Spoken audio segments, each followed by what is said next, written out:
Hola YouTube, hoy es momento de retroceder en el tiempo, porque, les voy a hablar sobre el tren que salía antes de Buenavista y bueno, que fue y su historia y su desaparición. Para darle paso al tren suburbano, comencemos. Para entender esto busque información de la historia del ferrocarril en México y el tren que yo viajé cuando era niño era de los últimos viajes que iba a realizar, ya que pronto lo iban a quitar. Solo me acuerdo que salió de Buenavista, la misma estación donde hoy se encuentra el tren suburbano, y ahora te presento la historia del ferrocarril en México. La verdad es que la historia del ferrocarril es demasiado para un solo video, hacia que solo pondré lo más importante. Esta da para su propia serie.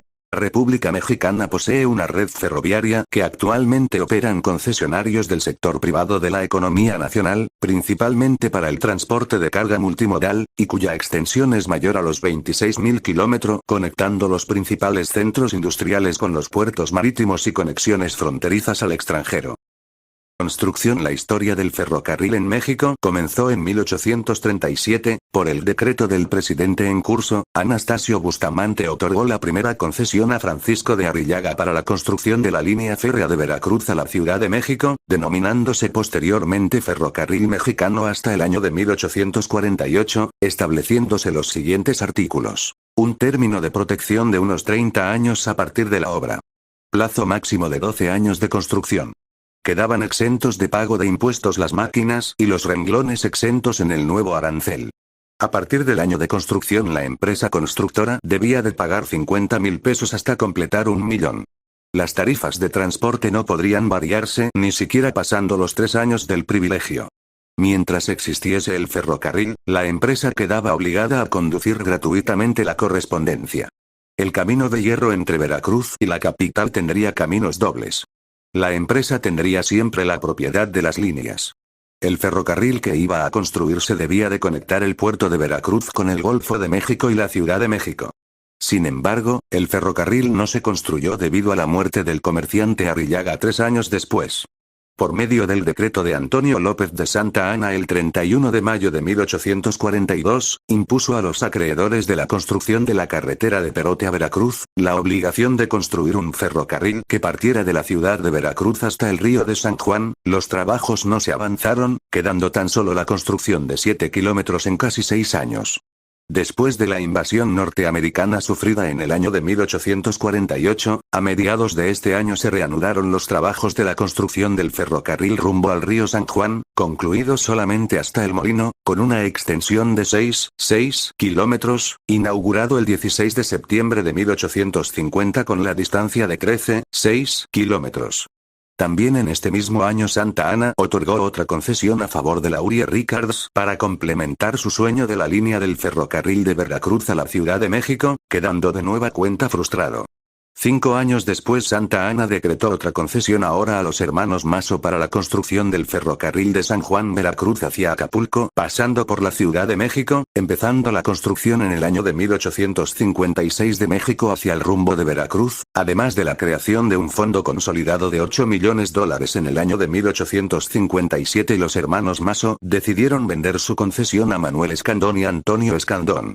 Los Escandón obtuvieron la ayuda de Ignacio Comonfort, ofreciéndoles un subsidio por varios millones de pesos a cabo de que cumplieran con el plazo estimado para la terminación de la vía férrea, 10 años, no vender la empresa al capital extranjero, la construcción de penitenciarias y casa para inválidos. En el año de 1857 se realizó un proyecto de una ruta de Orizaba hacia Maltrata explorado y propuesto por los ingenieros Andrés H. Talcott y Pascual Almazán, iniciando la construcción hasta el año de 1864. Para el año de 1861, estando como presidente Benito Juárez, otorgó otra concesión a los hermanos Escandón para una línea de Veracruz al Pacífico con un ramal a Puebla. Ese año marcó el principio de la construcción el tramo del ferrocarril de Veracruz a Paso del Macho, subsidiado por 2 compañías de los hermanos Escandón ubicados en los estados de Veracruz y Orizaba, donde los trabajos de la Tejería a la Soledad comenzaron a realizarse. Con la invasión francesa se destruyeron parte de las vías férreas, quedando como opción la realización de un pacto con los soldados franceses, suministrados económicamente por el gobierno de Napoleón III, y las dos empresas de los hermanos Escandón. Las reglas fueron que el ejército francés subsidió a las compañías la cantidad de 120.000 francos mensualmente para las obras, mientras que las compañías debían de establecer el servicio público de Veracruz a la Soledad para el mes de mayo, quedando concluido hasta el 15 de agosto de 1862, quedando en operación 41 kilómetros de vías. Para el año de 1858 llegó hasta la estación de Camarón, contando con una longitud de 62 kilómetros, que fue puesto oficialmente en servicio el 16 de octubre de 1864, 2 años después llegó a Paso del Macho, siendo un total de 76 kilómetros. Maximiliano I de México contrató al ingeniero M. Lyons para la construcción del ferrocarril de la Soledad al Monte del Chiquihuite, anexándose posteriormente a la línea de Veracruz a Paso del Macho. Asimismo, Antonio Escandón traspasó su empresa ferrocarrilera a la Compañía de Ferrocarril Imperial Mexicano, teniendo todo el apoyo tanto de Maximiliano I de México como del ejército francés. Concluido el período del Segundo Imperio, el 27 de noviembre de 1867 de nueva cuenta Benito Juárez volvió a conceder el privilegio del ferrocarril Veracruz-México vía Orizaba para los hermanos Escandón, quedando concluida a finales del año de 1872 e inaugurado el 1 de enero de 1873 por Sebastián Lerdo de Tejada y el gobernador del estado de Veracruz Francisco Hernández. El ferrocarril mexicano fue la primera vía férrea que corrió en el país. Se realizaron festejos en las estaciones de Orizaba y Veracruz por 3 días. Las estaciones que quedaron como principias de la línea del ferrocarril mexicano fueron Veracruz, Tejería, La Soledad, Camarón, La Purga. A partir de 1900 dejó de ser estación, Paso del Macho, Córdoba, Orizaba, Maltrata. Durante el período de Díaz se empezaron a construir nuevas estaciones ampliando más la vía férrea. Las estaciones que se iniciaron a construir después de 1880 fueron las de Potrero, Fortín, Río Blanco, Nogales y Santa Rosa. El presidente Lerdo, y aún más su sucesor, Porfirio Díaz, alentaron el desarrollo ferroviario con concesiones generosas que incluían subvenciones públicas para la construcción de las líneas. Al comenzar la presidencia de Díaz, había un total de 416 millas de ferrovía en servicio en México. Al final de su segundo mandato en 1910, México contaba con más de 15,360 millas de ferrovía en servicio, en su mayoría construidas por inversionistas estadounidenses, británicos y franceses.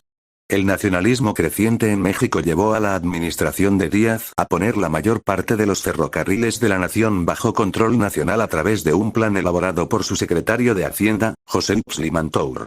El plan, ejecutado en 1909, creó una nueva corporación paraestatal, Ferrocarriles Nacionales de México, FNM, para ejercer control sobre las líneas de ferrocarril principales a través de mayorías accionistas en las empresas.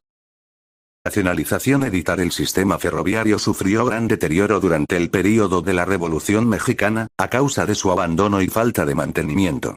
Tras concluir notoriamente las hostilidades entre los líderes revolucionarios, antagónicos entre sí, el sistema ferroviario estadounidense en México empezó a ser expropiado en 1929 y hasta 1937, cuando el presidente Cárdenas decretó la nacionalización de la red ferroviaria. Un hecho importante fue el cambio de ancho de vía que se dio desde el inicio del sexenio del presidente alemán, que consistió en el cambio de rieles de 112 libras, sustituyendo el anterior de 110. Con este cambio se dio una mejoría económica inmediata, descongestionamiento de terminales, fluidez en el tráfico y mayor rapidez en la carga de mercancías y abordaje de pasajeros, como se demostró en el cambio del ancho de vía en las líneas México-Nuevo Laredo, la San Luis Potosí-Tampico, la Monterrey-Tampico, la México-Veracruz, la México-Acámbaro y la México-Puebla-Oaxaca, líneas en las que aumentó el volumen de carga manejada. En 1987, el presidente de la Madrid fusionó las 5 empresas ferroviarias regionales, entre ellas, Ferrocarril del Pacífico, junto con Ferrocarriles Nacionales de México. La paraestatal Ferronales habría acumulado un déficit operativo de $552 millones, 37% de su presupuesto de funcionamiento, hacia 1991. No obstante, el presidente Salinas fue el último en apoyar a la paraestatal mediante la construcción desde 1989 del tren eléctrico de pasajeros México-Querétaro y hasta su puesta en servicio durante el último año de presidencia salinista, 1994. La competencia con otros modos de transporte de carga, tales como los camiones por carretera y los buques por mar, disminuyó la cuota de transporte ferroviario, principalmente de carga pesada, en alrededor del 9%, aproximadamente la mitad de la cuota que tenía la paraestatal una década antes. Privatización. Habiendo finalizado la Segunda Guerra Mundial, hubo importantes inversiones en compra de locomotoras y carros, así como en expansión de la red nacional de ferrovías. El tráfico de carga incrementó junto con enormes subsidios y endeudamiento público.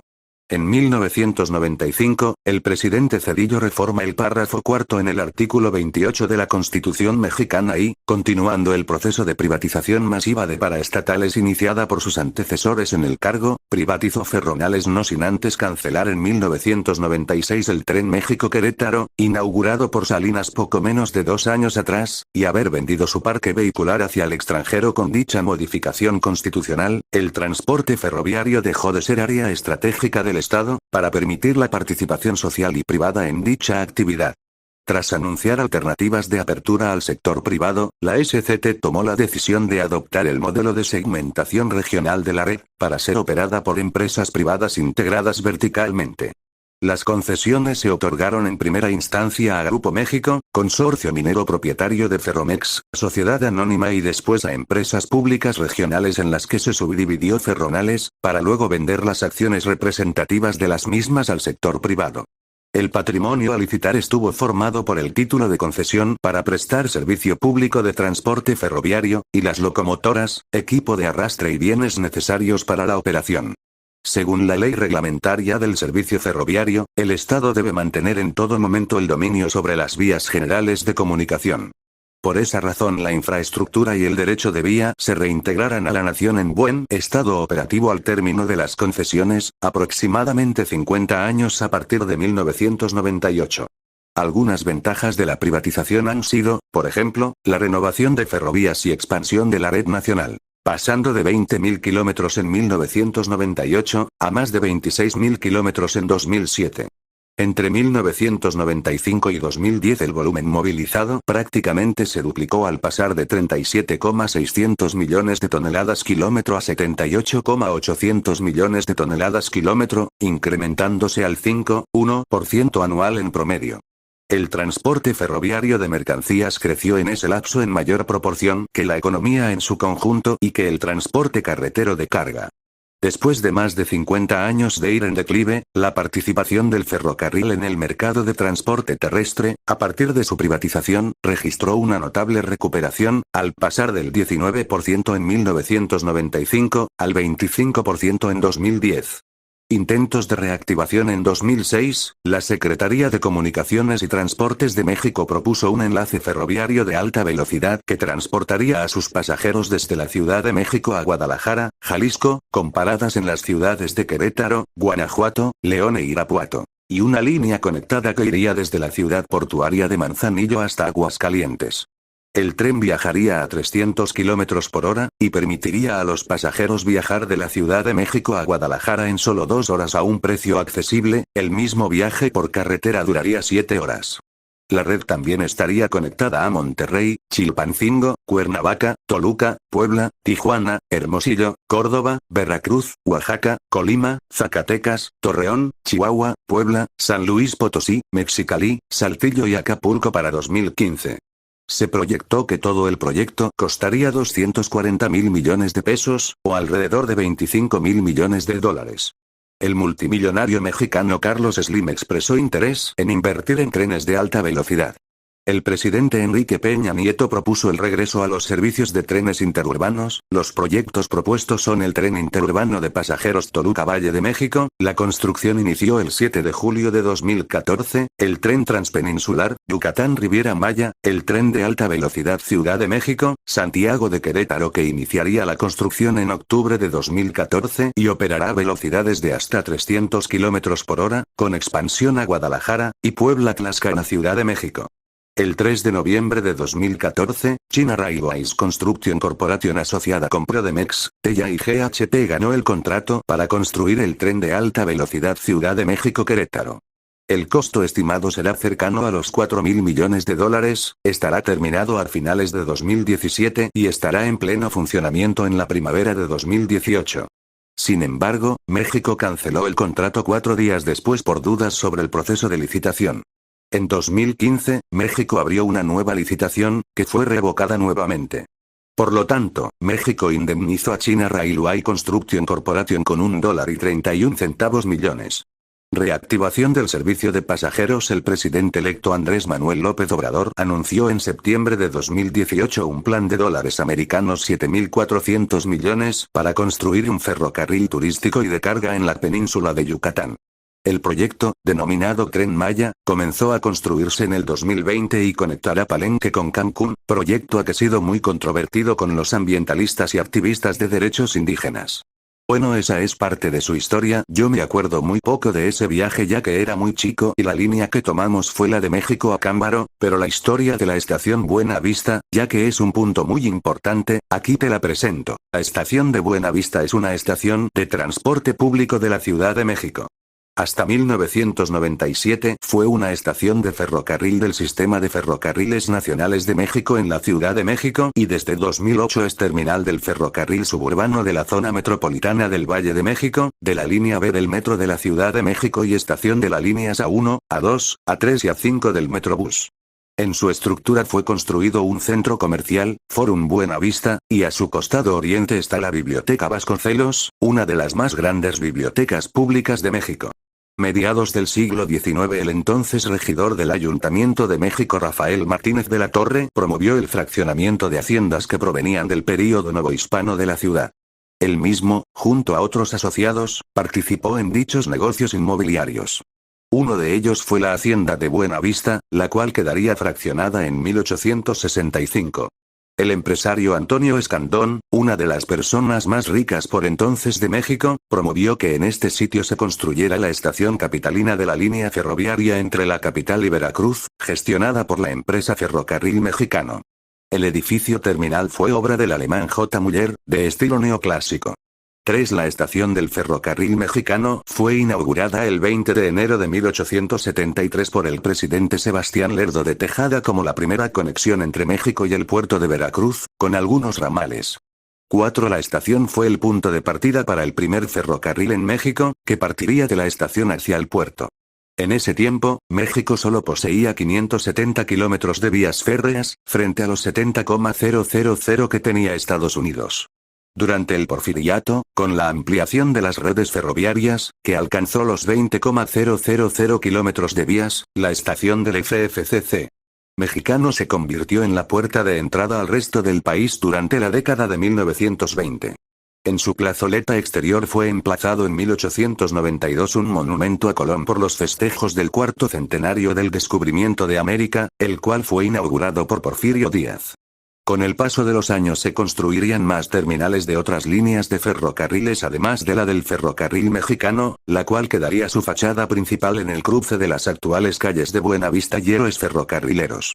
Hacia el poniente, en los actuales terrenos de la sede del Partido Revolucionario Institucional, se emplazaría la terminal del Ferrocarril Central. Este conjunto de edificios funcionaría hasta los años 50. La antigua estación del FFCC mexicano fue demolida completamente en 1960, para construir en este sitio la actual delegación Cuauhtémoc. La nueva estación del Ferrocarril Central, ya para este tiempo conocida como Estación de Buena Vista, se construyó unos 500 metros más al norte, al sur del conjunto urbano Nonoalco-Tlatelolco, inaugurada por el presidente Adolfo López Mateos en 1958, con 12 vías y 6 andenes ya con el nombre de Ferrocarriles Nacionales de México. En esta estación llegaron dientes trenes como los que conectaban con Guadalajara y Monterrey, llamados respectivamente el Regiomontano y el Tapatío, también el servicio hacia Veracruz sitio operando el 12 de marzo de 1994, se inauguró el ferrocarril eléctrico México-Querétaro, desde esta estación a la estación de trenes de Querétaro. El 1 de septiembre de 1999, Ferrocarriles Nacionales de México finalizó sus operaciones en el país.